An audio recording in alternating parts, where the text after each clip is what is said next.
এই সরকারের যিনি স্বরাষ্ট্রমন্ত্রী তিনি সংবিধানের ব্যাপারে যতটা বুৎপত্তি অর্জন করেছেন আর কোনো ব্যাপারে ন্যূনতম বুৎপত্তি অর্জনের ইচ্ছা আমি তার মধ্যে দেখি না।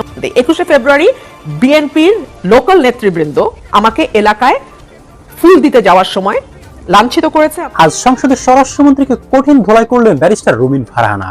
মুহূর্তে উত্তপ্ত হয়ে উঠেছে পুরো সংসদ ভবন। জাতীয় সংসদের পবিত্র ফ্লোরে এমন এক অভাবনীয় এবং রুদ্ধশ্বাস রাজনৈতিক থ্রিলারের জন্ম হয়েছে যা পুরো দেশের রাজনীতিতে রীতিমতো তোলপাড় সৃষ্টি করেছে। সংসদ অধিবেশনে আবারও ভয়ানক উত্তেজনা। বিএনপি সরকারকে চোর বাটপার ঋণখিলাপি বলে ধুয়ে দিলেন রুমিন ফারহানা। দর্শক, বিএনপির নেতা সালাউদ্দিন আহমেদ যবে থেকে স্বরাষ্ট্রমন্ত্রী হয়েছে এবং সংসদ সদস্য হয়েছেন তবে থেকে কিন্তু সে অপমানিত, লাঞ্ছিত এবং নানান রকম ভাবে অপরাধিত হইতেছে এই সংসদের মধ্যে। শুধুমাত্র তাই নয়, এই সংসদের মধ্যে ব্যারিস্টার রুমিন ফারহানা এই সালাউদ্দিন আহমেদকে একের পর এক অভিযোগ দিচ্ছে এবং নানান রকম ভাবে অপমানিত করছে এবং লাঞ্ছিত করছে। সেই কারণে কিন্তু এই বিষয়টা নিয়ে সংসদের মধ্যে তুমুল আলোচনা এবং সমালোচনা ঝড় তুলছে এবং একের পর এক জায়জামিলা হয়ে যাচ্ছে এবং আথাবাড়ি পর্যন্ত হচ্ছে। দর্শক, এই ব্যারিস্টার রুমিন ফারহানা এই স্বরাষ্ট্রমন্ত্রী সালাউদ্দিন আহমেদকে নিয়ে এমন বক্তব্য করছে যেটা শুনলে রীতিমধ্যে আপনারা অবাক হয়ে যাবেন। তো দর্শক, এই বিষয়ে দেখেছেন ভিডিওর শুরুতে কিছু অংশ শিরোনামের মাধ্যমে, এবার দেখবেন বিস্তারিত পুরো ভিডিও জুড়ে। এই বিষয়গুলো দেখার পূর্বে আপনাদের কাছে একটা অনুরোধ, আমার চ্যানেলে যারা নতুন আসছেন চ্যানেলটিকে সাবস্ক্রাইব করে দিয়ে অল ক্লিক করে পাশে থাকা বেল আইকনটি বাজিয়ে দিবেন, তাতে করে আমার চ্যানেলের আপডেট নিউজগুলো সবার আগে আপনাদের কাছে গিয়ে পৌঁছবে। তো দর্শক, চলুন দেখে আসি এই সালাউদ্দিন আহমেদ স্বরাষ্ট্রমন্ত্রী হওয়ার পর থেকে, সংসদ সদস্য হওয়ার পর থেকে একের পর এক লাঞ্ছিত, অপমানিত হচ্ছে, সেটা আমরা দেখবো। তার আগে চলুন দেখে আসি এই ব্যারিস্টার রুমিন ফারহানা সংসদের মধ্যে এই সালাউদ্দিন আহমেদকে কিভাবে অপমানিত করেছে, লাঞ্ছিত করেছে, সেই বিষয়টা আগে আমরা চলুন দেখে আসি। এই বিষয়টা দেখে পরবর্তীতে ওই বিষয়টা দেখবো। তাই ধৈর্য ধরে একটি লাইক করে সম্পূর্ণ ভিডিও মনোযোগ সহকারে দেখতে থাকুন এবং আপনার মতামত কমেন্ট বক্সে লিখতে থাকুন। সরকারের যিনি স্বরাষ্ট্রমন্ত্রী, আমি তার প্রতি সম্মান রেখেই বলছি, তিনি সংবিধানের ব্যাপারে যতটা বুৎপত্তি অর্জন করেছেন আর কোনো ব্যাপারে ন্যূনতম বুৎপত্তি অর্জনের ইচ্ছা আমি তার মধ্যে দেখি না। এবং বিশেষ করে তার মন্ত্রণালয়ের ব্যাপারে তার যতটুকু কমান্ড থাকা উচিত বা যতটুকু কমান্ড আমরা এরকম একটা উচ্ছৃঙ্খল ইন্টেরিয়ামের পরে আশা করি, শক্ত হাতে নিজের মন্ত্রণালয়ের উপরে একটা কর্তৃত্ব আনা এবং জিরো টলারেন্সে যাওয়া, এইটা এই স্বরাষ্ট্রমন্ত্রী নয়।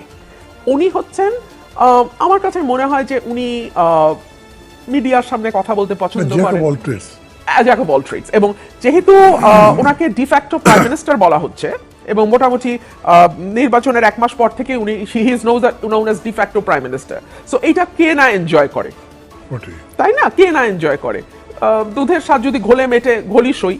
সো উনি ডিফ্যাক্টো প্রাইম মিনিস্টারশিপ এনজয় করছেন, কিন্তু ওনাকে অনেক বেশি ওনার মন্ত্রণালয়ের দিকে মনোযোগ দেওয়া হচ্ছে। আমি আপনাকে একটা উদাহরণ দিই। 21শে ফেব্রুয়ারি বিএনপির লোকাল নেতৃবৃন্দ আমাকে এলাকায় ফুল দিতে যাওয়ার সময় লাঞ্ছিত করেছে, আমার ফুল পাড়া দিয়ে মাটির সাথে মিশিয়ে দিয়েছে এবং আমাকে ফুল দিতে দেয়া হয় নাই। স্বরাষ্ট্রমন্ত্রীর যদি নিজের দপ্তরের প্রতিও মানে ইয়ে থাকতো, মানে কি বলবো ওটাকে, যে মানে নিজের দপ্তর ঠিক মতো চালানোরও যদি ইচ্ছা থাকতো, উনি দেন অ্যান্ড দেয়ার অ্যাকশনে যেত। এটা নট দ্যাট রুমিনকে ফেভার করা, এটা হচ্ছে নিজের দলকে ফেভার করা, নিজের গভর্নমেন্টকে ফেভার করা। আমার এলাকায় ব্রাহ্মণবাড়ি, আমি যেহেতু ব্রাহ্মণবাড়িয়াতেই থাকি, আমি সেই উদাহরণই আপনাকে দেই। 15-20 জনের একটা মিছিল বেরোয়েছে আওয়ামী লীগের, সবারই মাস্ক পরা, টুপি পরা, মুখ ঢাকা। বের করা কোনো সম্ভব না কে ছিল। 150 জনের নামে মামলা হয়েছে। বিএনপির নেতারা, লোকাল লিডাররা জেলায় জেলায় মামলা বাণিজ্য করছে, উপজেলায় মামলা বাণিজ্য করছে 5 আগস্টের পর থেকে। স্বরাষ্ট্রমন্ত্রীর যদি নিজের দলের প্রতি ভালোবাসা থাকতো, এই সরকারের প্রতি দায়বদ্ধতা থাকতো, আওয়ামী লীগের প্রতি না, এই সরকারের প্রতি, তার সরকারের প্রতি দায়বদ্ধতা থাকতো, সে শক্ত হাতে এগুলো বন্ধ করত। কিন্তু সে তো জানেই না, মনে হয় সে সংবিধানের 215 অনুচ্ছেদ নিয়ে বা 126 অনুচ্ছেদ নিয়ে বা 99 নম্বর অনুচ্ছেদ, I am just saying randomly, নিয়ে যত উদ্বিগ্ন। বাংলাদেশে গত 1 মাসে যে 118 জন শিশু ধর্ষিত হয়েছে, আজকে 71 বছরের একজন বৃদ্ধ, আমি আপনার শোতে বসার সময় দেখলাম, ধর্ষণের শিকার হয়েছে।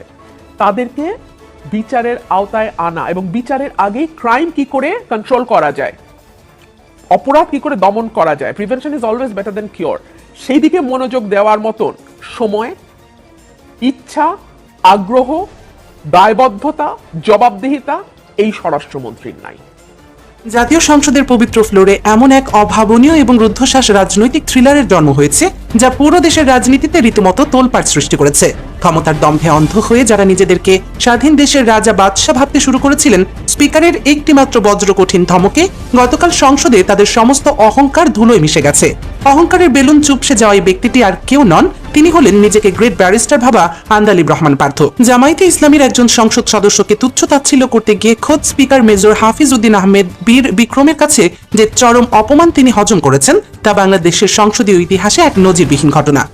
দর্শক, ঘটনার সূত্রপাত গত 2 দিন আগের বাজেট অধিবেশনে, যেখানে জামায়াতে ইসলামীর একজন সংসদ সদস্য নিজের আবেগ ধরে রাখতে না পেরে সংসদ সদস্যদের সরকারি ফ্ল্যাটের জন্য ওয়াশিং মেশিন, মাইক্রোওয়েভ ওভেন এবং পর্দার মতো কিছু সাধারণ গৃহস্থালী সামগ্রীর দাবি তুলে বসেন। যদিও সংসদের মতো পবিত্র আইনসভায় এই ধরনের ব্যক্তিগত সুযোগ সুবিধার কথা না বলে নির্দিষ্ট হাউস কমিটিতে বিষয়টি উত্থাপন করাটাই ছিল যৌক্তিক, কিন্তু এই সামান্য বিষয়টিকে কেন্দ্র করে দেশের মূল ধারার মিডিয়া এবং সামাজিক যোগাযোগ মাধ্যমে শুরু হয় এক নোংরা এবং সস্তা প্রোপাগান্ডা। একটু গভীরভাবে চিন্তা করলে বুঝতে পারবেন এই সামান্য একটি ওয়াশিং মেশিনের দাবি নিয়ে কেন এত বড় ইস্যু তৈরি করা হলো।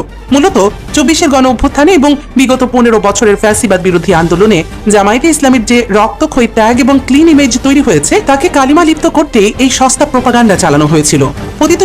দর্শক, এই বিএনপি ক্ষমতায় আসার পরে কিন্তু এই বিএনপির নেতা সালাউদ্দিন আহমেদকে স্বরাষ্ট্রমন্ত্রী করেছে। তার আগে কিন্তু তিনি সংসদ সদস্য হয়েছেন এবং এই স্বরাষ্ট্রমন্ত্রী হওয়ার পর থেকে কিন্তু তার বিরুদ্ধে একের পর এক অভিযোগ উঠতেছে এবং নানান রকম ভাবে কিন্তু তাকে সংসদের মধ্যে কিন্তু সবাই অপমানিত করছে এবং লাঞ্ছিত করছে। শুধুমাত্র তাই নয়, এই ব্যারিস্টার রুবিন ফারহানা এই সালাউদ্দিন আহমেদকে বিভিন্ন রকম ভাবে অভিযোগই করতেছে এবং অপমানিত করছে, লাঞ্ছিত করছে এবং সেই কারণে সংসদের মধ্যে একেবারে সংঘর্ষ শুরু হয়ে গেছে, একে অপরকে দোষ দিতে আসছে।